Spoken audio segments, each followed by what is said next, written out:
Woo, some of y'all women gonna get mad at me today, so if you can't take constructive criticism, baby, keep on scrolling. Many of you women are not really what you think you're cracked up to be. Like, some of y'all are really not great people to be in relationships with. Y'all know I work with couples every single day, and I'm gonna go ahead and make a list of everything that I have to work through. First things first, quit coming into relationships trying to make a man secure your insecurities. That's your job. If you lack confidence, if you have low self-esteem, if there's still trauma that you're operating in, if you're self-critical, if you're judgmental when it comes to yourself, if you blame yourself, if you're still operating in guilt and trauma and everything else, baby, that's for you to handle, not him. Respect his space. Like, stop becoming so preoccupied and hyper aware of what a man has going on. As soon as you see his mood is off a little bit, you start becoming overwhelming. What's wrong? What's wrong? What's wrong? Let me tell you how men are.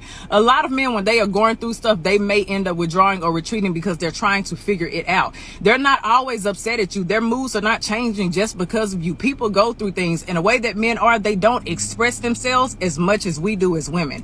It's okay. Give that man some space. Oh yeah, the clinginess.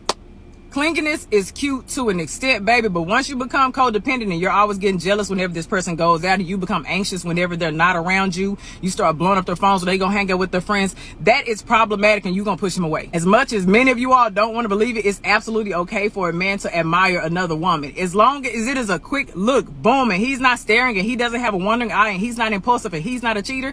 If he's all of those, baby, why are you with him in the first place? You're ignoring the red flags. You're settling.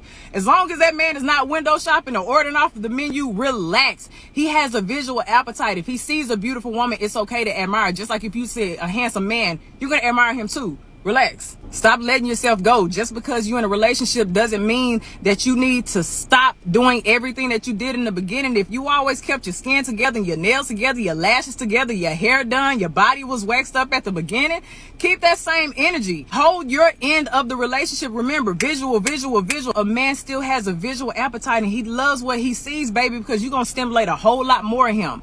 Don't let yourself go because you secured the relationship. As much as you want to believe it, you're not always right. As much as you want to always be in control, you have to let some things go, baby. You cannot love a man the way you want to love him. If you study him, if you pay attention, if you actually listen, I guarantee you he will tell you how to love him. You cannot limit the way you love him to a love language. That's why I hate the conversation of love languages. Word. You can ask a man, what's your favorite love language? And he can say, oh, acts of service. And you think that's all you have to do to love him? No, baby, you got to study your man. Stop nagging him all the time. It's perfect.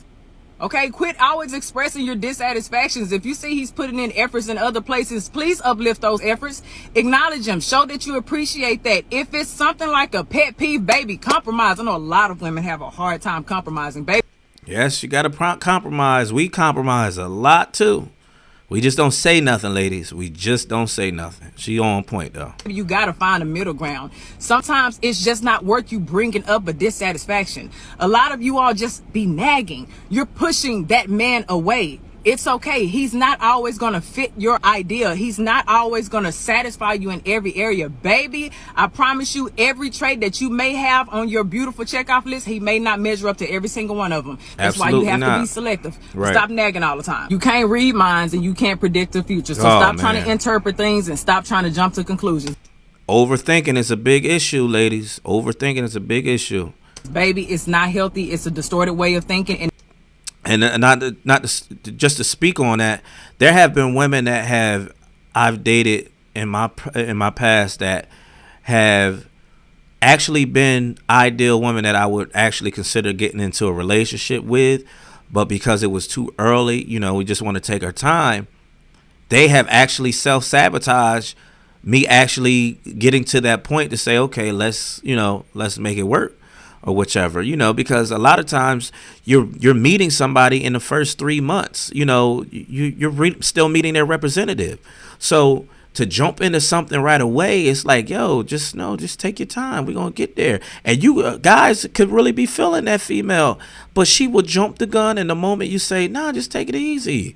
We're just friends. We're doing our little thing. It's going to happen, let's see how it goes. And then the moment she does, that light bulb goes off and explodes, and then that's it. She don't want to deal with you no more. And guess what? Around that time is around that 3-month period time, and it's like, oh, this is the real person then. This is who really it is, because she wanted something so bad instead of really establishing, a friendship atmosphere with you or with that guy or whichever. So I've run into that, and then I remember it was one girl. She, I'm looking for, something sustainable, and I'm like, okay, well, or what you plan on getting married next year? Cause that ain't me.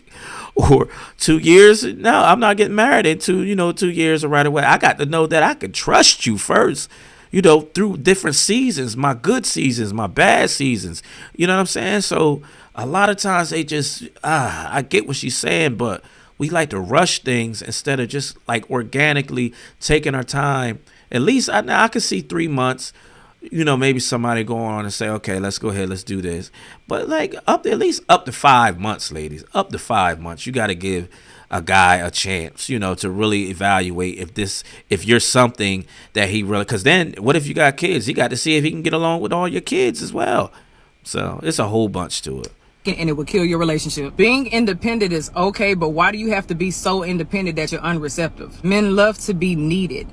If you're so independent that you won't even allow him to help, what is he there for? Stop involving everybody in your relationship. I don't care if it's friends or family. They have no place to be in your relationship. So stop involving them. Their opinions do not matter. Their advice does not matter. They are not the person that you were sleeping with. Absolutely. Now, I've been in situations where a girl talking to her friends, other single moms, single mothers, and as soon as she hears a scenario from her friend, next thing you know, she draws up scenarios about us, and I'm like, yo, that's not our situation. Why you keep bringing that into our atmosphere? Like, we have something good. And then when it comes to family, you already know when people make mistakes, you cannot go to family and tell family, because now you got the whole family against you, or they don't like if you said no about something. Oh, what are they trying to do? Keep you away? No, a lot of times it'd be simple stuff, but we will listen. And this is why I had to teach myself. I'm not telling my mother and my parents, or sisters or siblings, everything that's going on with my life, because at the end of the day, I don't care how much my mom and them love me, or I don't care how much my siblings love me. They're not going to pay my rent if I don't pay my rent. If I get sick, they can't. But my lady, or vice versa, her dude, push come to shove, I'm gonna hold it down for you, or she'll hold it down for me. That's why you only include the people that matter, and which is 1 and 2 people. But y'all get what I'm saying. You think you're doing something when you're comparing your man to everybody else. You're comparing your man to your best friend's husband, and yada yada yada, and now he's pretending to be something that he's not. That's very uncomfortable for a man. Baby, constructive criticism and destructive criticism are real things. If you're always criticizing, you're going to push him away, and he's going to end up faking things, and that's going to make him unhappy, and then the intimacy is going to decline. And whose fault is that going to be? Yeah, because you were comparing. Many of you ladies are not the inspiration that you think that you are. I'm sorry to break it to you. If you're always operating in your comfort zone and you refuse to take risks and you lack intellectual intimacy, you don't go out there and try to learn new things, baby, you're not reaching new opportunities, you're always low in your confidence, you're not really inspiring this person. If this person is trying to grow, and you want to stay and you want to be on social media or on your phone and everybody else's business, and you're not really doing anything to add to his fruition, baby, eventually he's going to grow without you. Pessimism. Stop being negative all the time. Communication. Learn to listen. Validate their experiences. Don't interrupt. You know what? The list can go on. Just work on your communication, baby, okay? Now, I know some of y'all gonna get to the end of this video and be like, Look, if you want a healthy relationship, start taking criticism. Take each piece if it applies and let it apply. If it doesn't, then go on about your business. But if you want a healthier relationship, if you're dating, if you're a girlfriend, if you're a wife, whatever it may be, you want a healthy relationship, baby, take the criticism as constructive. Take it as a learning tool. Use it and change. Use it and change. Absolutely. She hit it on point. Like, man, we're simple. We don't need a lot. We don't really need a lot of things done, All of that she just, like, expressed brings forth peace of mind to a guy. So if a woman is operating on all those cylinders, 9 out of 10 times, especially if he's a legitimate guy, not the Pookie and Ray Rays, but a legitimate guy, he's going to do right by you.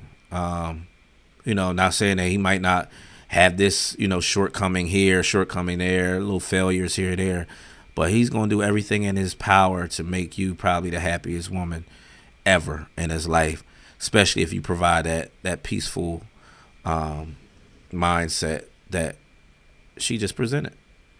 So let me know what y'all think in the comments, man. Is she hitting all cylinders? Is she telling the truth? What's y'all thoughts? I actually like what she was saying. I don't know if she mentioned it, but like, I remember a situation where, we were driving, me and my ex, and she kept asking me what was wrong, and nothing was wrong. I was just trying to process my day and everything, but that turned into an argument because she was like, "Oh, well, you never express yourself," and this and that. And I'm like, I'm chill. It's cool. I'm relaxed. Every day is not going to be a happy-go-lucky day with me. So, but I get what this young lady is saying. Let me know what y'all think. Like and subscribe. Catch y'all in the comments. Please be respectful. Again, this is all entertainment purposes. In the Bread Box with Breadfoxx, a.k.a. Bevo Lottie Gotti. I'll see y'all in a little bit. Later.